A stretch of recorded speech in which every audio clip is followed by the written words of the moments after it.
Hello friends. स्वागत है आपका हमारे YouTube चैनल आर के हिंदी कहानियों में। आज की कहानी है खुद पर बीती तो क्या सचिन को अपनी गलती का एहसास हुआ। यह कैसी जगह है, यहाँ तो किसी से कोई मतलब ही नहीं रखता। तुम तो ऑफिस चले जाते हो, मेरे लिए वक्त काटना भारी पड़ता है।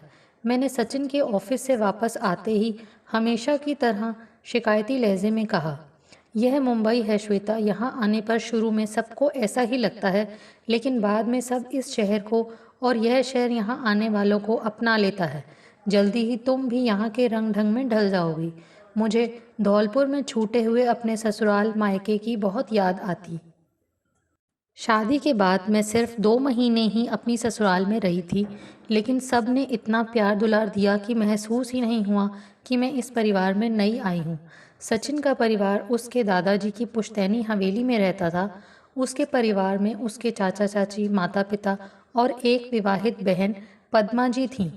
पद्मा जी तो सचिन से छोटी, मगर उसकी शादी हमारी शादी के 1 साल पहले ही हो चुकी थी। उसकी ससुराल भी धौलपुर में ही थी, इसलिए वह जब तक मायके आती जाती रहती थी। चाचा चाची की कोई अपनी संतान नहीं थी, सो वे दोनों अपने अंदर संचित स्नेह सचिन और पद्मा जी पर ही बरसाया करते थे। ऐसे हालात में जब मैं शादी के बाद ससुराल में आई तो मुझे एक नहीं 2 जोड़े सास ससुर का प्यार मिला। सबके प्यार के रस से भीगी हुई मैं ससुराल नहीं छोड़ना चाहती थी, मगर ब्याहता तो मैं सचिन की थी और उनकी नौकरी धौलपुर से मीलों दूर मुंबई में थी। इसलिए शादी के कुछ महीनों बाद जब मैं मुंबई आई तो मन में दुख और सुख के भाव साथ साथ उमड़ रहे थे। एक तरफ अपने छोटे से घरौंदे में आने की खुशी, तो दूसरी तरफ ससुराल मायके का आंगन पीछे छूटने का गम। ऊपर से मुंबई की भागम भाग जिंदगी, जहाँ किसी को किसी के दुख सुख से मतलब नहीं। हमारे अपार्टमेंट के हर फ्लोर पर 4 फ्लैट थे। हमारे फ्लोर का एक फ्लैट खाली पड़ा था, एक में हम रहते थे। बाकी बचे 2 फ्लैट्स में एक में अधेड़ दंपति रहते थे और दूसरे में एक बैचलर।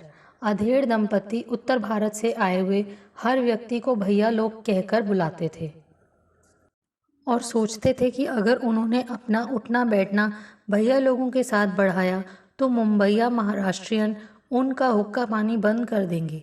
जब तीसरे और महीनों से खाली पड़े हुए फ्लैट में उत्तर भारतीय निकिता और राज आए तो मेरी खुशी का ठिकाना नहीं रहा। मैं दूसरे ही दिन उनके यहाँ चाय का थर्मस और ताज़ी बनी मठरियों के साथ पहुँच गई। निकिता भी मुझसे ऐसे मिली जैसे कि अपनी किसी पुरानी सहेली से मिल रही हो। 2-3 दिनों तक मैंने उनके घर ऐसे ही चाय ले जाकर जाती रही और नए घर में सामान लगाने में उनकी मदद करती रही। निकिता और राज एक प्राइवेट बैंक में काम करते थे। उनका एक 6-7 साल का बेटा दिग्गज भी था। राज की माताजी भी उनके साथ ही रहती थी। जब घर व्यवस्थित होने के बाद उनकी दिनचर्या ढर्रे पर आ गई तो निकिता ने मुझे और सचिन को अपने घर खाने पर आने का न्योता दिया। श्वेता, तुमने तो हमारे लिए बहुत किया, वरना यहाँ मुंबई में कौन किसे पूछता है। आने वाले इतवार को तुम और सचिन हमारे यहाँ डिनर पर आओ। इसी बहाने सचिन और राज भी एक दूसरे से मिल लेंगे। मैंने निकिता का निमंत्रण बड़ी तत्परता के साथ स्वीकार कर लिया, क्योंकि मैं जब भी उसके घर जाती तो निकिता की सास उसकी पाक कला की तारीफ करते न थकती थी। तुम इतना सारा खाना कैसे बनाओगी? मैं भी अपने घर से 1-2 चीज़ें बना लाऊंगी। मैंने निकिता का मन रखने के लिए ऊपरी तौर पर पूछ लिया। कुछ मत बनाकर लाना, बस आ जाना टाइम से। निकिता के सामने पड़े हुए कपड़ों के गट्ठर में से एक तौलिया तय करते हुए कहा। इतवार की शाम दोनों परिवार निर्धारित समय पर निकिता के घर में डाइनिंग टेबल के इर्द गिर्द बैठे थे। जायकेदार खाने के दौरान हर तरह की गपशप चल रही थी। राज की अत्यंत सौम्य स्वभाव की माताजी बड़े ही दुलार से सबकी प्लेटों पर नज़र रखे हुए थी। गपशप भी अपनी चरम सीमा पर थी। पहले राज ने सचिन से उसके कामकाज के बारे में जानकारी ली, फिर उसने अपने और निकिता के काम के बारे में उसे बताया। घूमते फिरते बातों ही बातों में वे सवाल भी पूछ लिए गए जो कि जब नए जोड़े पहली बार अनौपचारिक माहौल में मिलते हैं तो अक्सर पूछ लेते हैं, वैसे तुम्हारी शादी हुए कितना वक्त हो गया? उस हल्के फुल्के माहौल में सचिन ने राज और निकिता से पूछा। सिर्फ 2 साल, राज ने संक्षिप्त जवाब देकर फिर से राजनीतिक मुद्दों की तरफ बात मोड़नी चाहिए, मगर उसका जवाब सचिन की जिज्ञासा बढ़ा चुका था। क्या सिर्फ 2 साल? ऐसा कैसे हो सकता है? तुम्हारा बेटा दिग्गज ही करीब 6-7 साल का होगा, सचिन ने आश्चर्य से पूछा। हाँ, हमारा बेटा अगले महीने पूरे 7 साल का हो जाएगा। बहुत ही प्यारा प्यारा बेटा है हमारा। राज के स्वर में गर्व और खुशी दोनों का भाव एक साथ था। वह तो ठीक है, सभी बच्चे अपने माँ बाप को प्यारे ही लगते हैं, मगर जब तुम्हारी शादी को ही 2 साल हुए हैं तो यह 7 साल का बेटा तुम्हारा कैसे हो सकता है? अभी हम भारतीयों में शादी के पहले बच्चे पैदा करने का रिवाज तो नहीं है। तुमने बिल्कुल सही कहा सचिन, हमारे समाज में विवाह पूर्व बच्चों की स्वीकृति अभी बिल्कुल भी नहीं है। हाँ, कुछ हद तक लिव इन का ट्रेंड तो अब आ चुका है। असल में दिग्गज निकिता की पहली शादी की संतान है।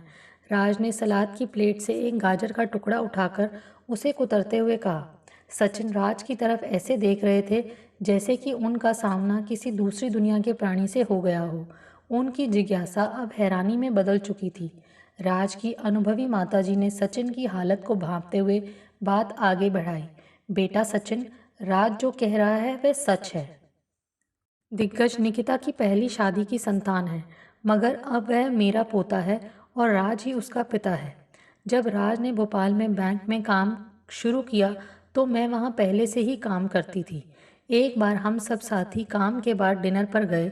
वहीं बातों ही बातों में मेरी एक सहेली ने राज को बताया कि मेरे पति की एक कार दुर्घटना में मृत्यु हो चुकी है। साथ ही बताया कि मेरे बेटे का जन्म मेरे पति की मृत्यु के करीब 2 महीने बाद हुआ था। बेचारे दिग्गज को तो उसके बायोलॉजिकल पिता की छाया तक देखने को नहीं मिली। बताते बताते निकिता की आवाज़ कँपकँपाने लगी थी। निकिता की बात को राज ने आगे बढ़ाया। भोपाल में हमारी बैंक की शाखा में महीने में एक बार काम के बाद सबका एक साथ डिनर पर जाने का अच्छा चलन था। ऐसे ही एक डिनर के बाद मैंने निकिता से कहा था, निकिता तुम दूसरी शादी क्यों नहीं कर लेती? अभी तुम्हारी उम्र ही क्या है? ऐसे अकेले कहाँ तक जिंदगी ढोओगी? शादी कर लोगी तो तुम्हारे बेटे को अगर पिता का नहीं तो किसी पिता जैसे का प्यार तो मिलेगा। इस पर निकिता ने अपनी शून्य में ताकती निगाहों के साथ मुझसे पूछा था, ये सब कहने में जितना आसान होता है करने में उतना ही मुश्किल। कौन बिताना चाहेगा मुझ विधवा के साथ जिंदगी? कौन अपनाएगा मुझे मेरे बेटे के साथ? क्या तुम ऐसा करोगे राज? अपनाओगे किसी विधवा को एक बच्चे के साथ? निकिता के शब्दों ने मेरे होश उड़ा दिए थे और उस वक्त मैं सिर्फ सोचूंगा और तुम्हारे सवाल का जवाब लेकर ही तुम्हारे पास आऊँगा कहकर वहाँ से चला आया था। मैं चला तो आया था, मगर निकिता के शब्द मेरा पीछा नहीं छोड़ रहे थे। मेरे मन में एक अजब सी उथल पुथल मची हुई थी। मेरे मन की उलझन माँ से छिपी ना रही। उनके पूछने पर मैंने निकिता के साथ डिनर के दौरान हुए वार्तालाप का पूरा ब्यौरा उन्हें दे दिया। सब सुनने के बाद माँ ने कहा, सीधे रास्तों पर तो बहुत लोग हमराही बन जाते हैं, मगर सच्चा पुरुष वह है जो दुर्गम सफ़र में हम सफ़र बनकर साथ निभाए। बेटा, एक विधवा होकर अगर मैंने दूसरी विधवा स्त्री के दर्द को ना समझा तो धिक्कार है मुझ पर। यह मैं ही जानती हूँ कि तुम्हारे पिता की मृत्यु के बाद तुम्हें कैसे कैसे कष्ट उठाकर पाला था। कहने को तो मैं संयुक्त परिवार में रहती थी, पर तुम्हारे पिता के दुनिया से जाते ही मुझे जीवन की हर खुशी से बेदखल कर दिया गया था। घर और घर के लोग मेरे होते हुए भी बेगाने हो चुके थे। तुम्हारी परवरिश भी तुम्हारे चाचा ताऊ के बच्चों की तरह न थी। जहाँ उनके बच्चे अच्छे कॉन्वेंट स्कूल में जाते थे, वहीं तुम्हें मुफ्त के सरकारी स्कूल में भेज दिया गया था। जिन कपड़ों को पहनकर उनके बच्चे उकता जाते, वे तुम्हारे लिए दे दिए जाते। राज बेटा, उस माहौल में मेरा तुम्हारा जीना जीना नहीं था, सिर्फ जीवन का निर्वाह करना था। बेटा, मुझे तुम पर गर्व होगा अगर तुम निकिता और उसके बच्चे को अपनाकर उनकी जिंदगी के पतझड़ को खुशगवार बहार में बदल दो। माँ ने छलकते हुए आंसुओं के बीच आप बीती बयां की थी। दूसरे दिन जब मैंने निकिता को लंच टाइम में अपनी माँ के साथ हुई सारी बातचीत बताई और कहा कि मैं उससे शादी करना चाहता हूँ, तब निकिता बोली, मैं किसी की दया की मोहताज नहीं हूँ, कमाती हूँ, जैसे 4 साल काटे हैं वैसे ही बची ज़िंदगी भी काट लूँगी। निकिता, पैसा कमाना ही अगर सब कुछ होता तो संसार में परिवार और घर की परिकल्पना ही ना होती। जिंदगी में बहुत से पड़ाव आते हैं जब हम सबको एक साथी की ज़रूरत होती है। और अगर मुझे अपनाने के कुछ सालों बाद तुम्हें अपने निर्णय पर पछतावा होने लगा तो मैं कहीं की नहीं रहूंगी। पहले ही वक्त का क्रूर प्रहार झेल चुकी हूँ, इसलिए किसी से भी मन जोड़ने से घबराती हूँ। ना मैं किसी बंधन में जोड़ूं, ना वक्त के सितम ये बंधन तोड़े। निकिता डूबने के डर से किनारे पर खड़े रहकर उम्र बिता देने में कहाँ की बुद्धिमानी है। ऐसे ही खौफ के अंधेरों को दिल में बसाकर जियोगी तो उम्मीदों का उजाला तो तुमसे खुद ब खुद रूठा रहेगा। ऐसे ही कुछ और मुलाकातों, कुछ और तकरारों व वाद विवादों के बाद अंत में निकिता और मैं शादी के बंधन में बंध गए। राज की माताजी ने अब दिग्गज को अपना नाती पोता ही मान लिया था। वे नहीं चाहती थी कि निकिता और राज के कोई दूसरी संतान पैदा हो और दिग्गज के प्यार का बंटवारा हो। उन सब की बातें सुनकर मेरी आंखें छलछला गईं। मैंने ऐसे महान लोगों के बारे में कहानियों में ही पढ़ा था, आज आमने सामने बैठकर देख रही थी। क्या बेवकूफ आदमी है। राज के घर से 10 कदम दूर आते ही सचिन का पहला वाक्य था, कौन? राज और कौन? क्यों, ऐसा क्या कर दिया उसने? इतने अच्छे से हम दोनों का स्वागत किया, अच्छे से अच्छा बनाकर खिलाया, और कैसे होते हैं भले लोग। तुम्हें इस सब में बेवकूफ़ी कहाँ नज़र आ रही है? जो एक बाल बच्चेदार सेकंड हैंड औरत के साथ बंध कर बैठा है, वह बेवकूफ़ नहीं तो और क्या है। देखने में अच्छा खासा है, बैंक में मैनेजर है, अच्छी से अच्छी कुंवारी लड़की उससे शादी हो सकती थी। मगर सचिन जैसा राज खुद, वैसी ही उसकी वह मदर इंडिया कह रही थी कि उन्हें खुद का कोई नाती पोता भी नहीं चाहिए और दिग्गज ही उनके लिए सब कुछ है। भारत सरकार को उन्हें तो मदर इंडिया के खिताब से नवाजना चाहिए। सचिन राज और उसकी माँ की बुरी तरह से खिंचाई कर रहे थे। मैंने चुप रहना ही ठीक समझा। वक्त के साथ मेरी और निकिता की दोस्ती पक्की होती जा रही थी। वैसे मैं निकिता से ज़्यादा वक्त उसकी सास के साथ बिताती, क्योंकि निकिता तो अपनी नौकरी के कारण ज़्यादातर घर में होती ही नहीं थी। इधर सचिन के विचारों में कोई परिवर्तन नहीं था। जब कभी भी मेरे घर में राज का जिक्र आता तो सचिन उसको उसके नाम से न बुलाकर सेकंड हैंड बीवी वाला कहकर बुलाते। मैंने उन्हें कई बार समझाने की कोशिश की कि किसी के लिए भी ऐसे शब्द बोलना अच्छी बात नहीं, मगर मेरा उन्हें समझाना चिकने घड़े पर पानी डालने जैसा था। दिनचर्या अपने ढर्रे पर चल रही थी। सचिन की हाल ही में पदोन्नति हुई थी। काम में उनकी व्यस्तता दिन ब दिन बढ़ती जा रही थी, इसलिए दिवाली पर भी हम धौलपुर न जा पाए। एक दिन सचिन ने ऑफिस से आते ही बताया कि उनके पापा का फ़ोन आया था और तत्काल ही हम दोनों को धौलपुर बुलाया है। मेरी ननद पद्मा जी के पति अस्पताल में भर्ती थे। इसमें इतना सोचना क्या, जब घर में कोई बीमार है तो हमें जाना ही चाहिए। वैसे भी हम दिवाली पर भी नहीं जा पाए। बुलावे की खबर सुनते ही मैंने धौलपुर जाने की तत्परता जताई। ठीक है, तो फिर जल्दी से दिल्ली की फ़्लाइट बुक करा लेता हूँ, फिर दिल्ली से टैक्सी लेकर धौलपुर चले चलेंगे। फ्लाइट बुक होते होते और धौलपुर तक पहुंचने में 3 दिनों का वक्त लग गया।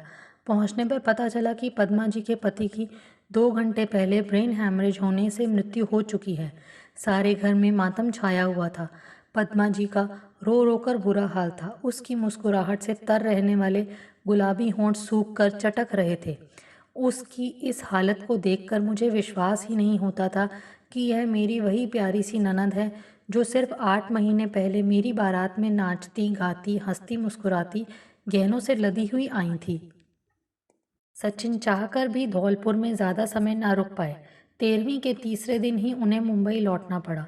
13वीं के कुछ दिनों बाद ससुर जी पद्मा को उसकी ससुराल से लाए थे। मैंने उसके साथ रहना ही ठीक समझा।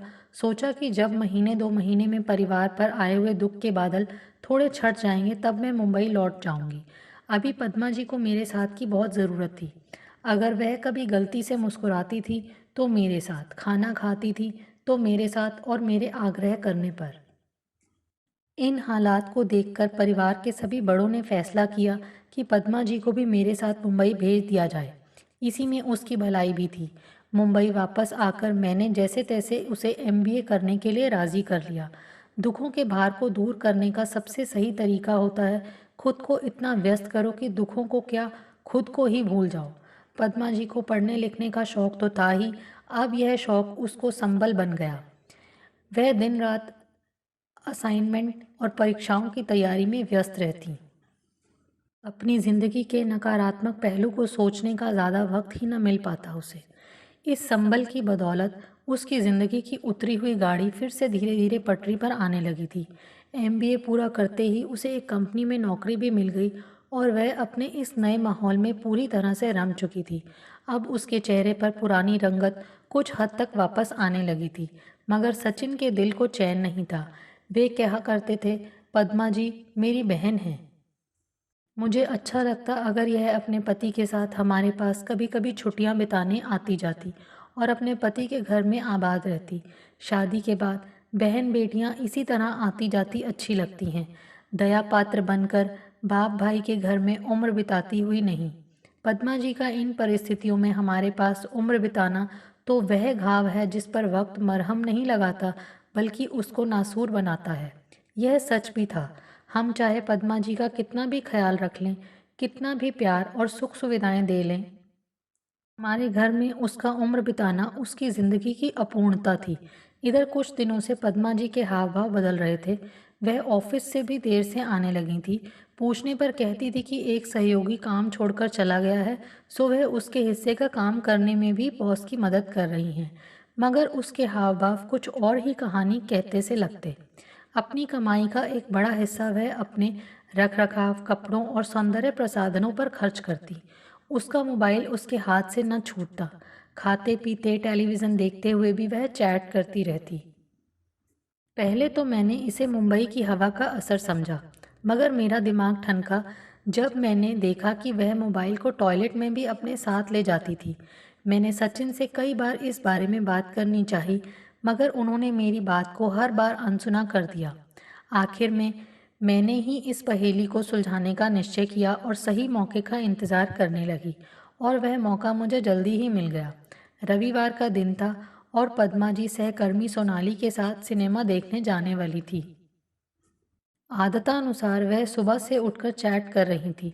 जब अचानक उसे ख्याल आया कि जाने से पहले उसे अभी नहाना भी है, तो वह जल्दी जल्दी कपड़े समेटकर बाथरूम में भागी। इस हड़बड़ी में कपड़ों के बीच में रखा उसका मोबाइल बाथरूम के दरवाजे पर गिर गया और उसे पता नहीं चला। उसके बाथरूम का दरवाज़ा बंद करते ही मैंने मोबाइल उठा लिया। चूंकि वह 2 सेकंड पहले ही उस पर चैट कर रही थी, इसलिए वह अभी अनलॉक ही था। मैंने फटाफट उसे मैसेज कुरेदने शुरू कर दिए। उसकी कॉल हिस्ट्री में सबसे ज़्यादा कॉल किसी देवांश की थी। उस रात मैं घर का काम खत्म करके पद्मा जी के कमरे में आकर उसके पास लेट गई और यहाँ वहाँ की बातें करने लगी। मूवी कैसी थी पद्मा जी? ठीक ही थी, वैसी तो नहीं जैसे कि सोनाली ने बताई थी जब वह पिछले हफ्ते देखकर आई थी। सोनाली? क्या मतलब? वह यह मूवी पहले देख चुकी थी और आज फिर से तुम्हारे साथ गई थी? भाभी, वो मैं क्या पद्मा जी, मुझे नहीं लगता कि तुम सोनाली के साथ मूवी देखने गई थी। मगर भाभी मैं, अगर मगर क्या, मैं जानती हूँ कि तुम किसी देवांश के साथ गई थी। पर आप ऐसा कैसे कह सकती हैं? क्योंकि तुम जब नहाने गई तो तुम्हारा मोबाइल बाथरूम के बाहर गिर गया था और मैंने तुम्हारे कुछ मैसेज देख लिए थे। मुझे परेशानी इस बात की नहीं कि तुम किसी पुरुष मित्र के साथ गई थी। दुख इस बात का है कि तुमने मुझसे झूठ बोला और मुझे बेगाना समझा। शायद मैंने ही तुम्हारे रख रखाव में कुछ कमी की होगी जो मैं तुम्हारा विश्वास ना जीत सकी। नहीं भाभी, ऐसी बात नहीं है। मेरी अच्छी भाभी, ऐसा तो भूल कर भी ना सोचिए। आप ही हैं जो बुरे वक्त में मेरा सबसे बड़ा सहारा, सबसे अच्छी दोस्त बनी। बताना तो मैं बहुत समय से चाहती थी, मगर समझ नहीं आ रहा था कि कैसे बात शुरू करूं। डर था कि ना जाने भैया की क्या प्रतिक्रिया होगी। ठीक है, कोई बात नहीं, पर अब तो जल्दी से मुझे सब बताओ। देवांश मेरे साथ मेरे ऑफिस में काम करता है। भाभी, वह बहुत अच्छा लड़का है। वह यह जानता है कि मैं एक विधवा हूँ, फिर भी वह मुझे अपनाने को तैयार है। और तुम्हारी क्या मर्जी है? मेरा दिल भी उसे चाहता है। अभी मेरी उम्र भी क्या है? मैं अपने दिवंगत पति की यादों की काली चादर ओढ़कर जिंदगी के अंधेरों में उम्र भर नहीं भटक सकती। हम ही कौन सा तुम्हें एकाकी जीवन बिताते हुए देखकर सुखी हैं। तुम और देवांश व्यसक हो, अपना भला बुरा समझते हो। और हाँ, अब ज़्यादा देर ना लगाओ, अगले ही इतवार को देवांश को घर बुला लो हमसे मिलने के लिए। मैंने पद्मा जी के गालों पर बिखरे हुए बालों को हटाते हुए कहा, ठीक है मेरी अच्छी भाभी। कहकर पद्मा जी ने भावविभोर होकर छोटे बच्चे की तरह मुझसे लिपट गईं। अगले रविवार की शाम मेरे घर में रुपहला उजाला सा बिखरा हुआ था और पद्मा जी इस उजाले में सिर से पांव तक नहाई सी प्रतीत हो रही थी। रोशन ख्याल देवांश ने कुछ ही घंटों में सचिन पर अपना प्रभुत्व कायम कर लिया। औरत केवल एक शरीर नहीं है, पूरी सृष्टि है। जब विधुर पुरुष का विवाह अविवाहित स्त्री से हो सकता है, तो फिर अविवाहित पुरुष एक विधवा को अपनाने में क्यों इतना सोचते हैं। रही बात समाज और रीति रिवाजों की, तो ये सब इंसान के लिए बने हैं, इंसान इनके लिए नहीं बने। कहते कहते देवांश थोड़ा रुका। उसकी आंखें पद्मा जी पर एक सरसरी दृष्टि डालती हुई सचिन के चेहरे पर जम गईं और उसने घोषणात्मक स्वर में ऐलान किया, मैं पद्मा जी को अपना जीवन साथी बनाना चाहता हूँ। अगर आप ना भी करेंगे तो भी मैं ऐसा करूँगा, क्योंकि मैं जानता हूँ कि पद्मा जी की खुशी इसी में है और मेरे लिए संसार में उसकी खुशी से बढ़कर कुछ नहीं है। कुछ देर के लिए कमरे में गहरी चुप्पी छाई रही। सभी एक दूसरे के चेहरे ताक रहे थे। मन ही मन विचारों की कुछ नाप तौल सी चल रही थी। अंत में सचिन ने ही चुप्पी तोड़ी। अरे भाई, जब तुम दोनों ने सब कुछ पहले से ही फाइनल कर लिया है, तो मैं क्या, कोई भी तुम्हारा निर्णय नहीं बदल सकता। कहते हुए सचिन अपनी जगह से उठे और उन्होंने पद्मा जी का हाथ ले देवांश के हाथों में पकड़ा दिया।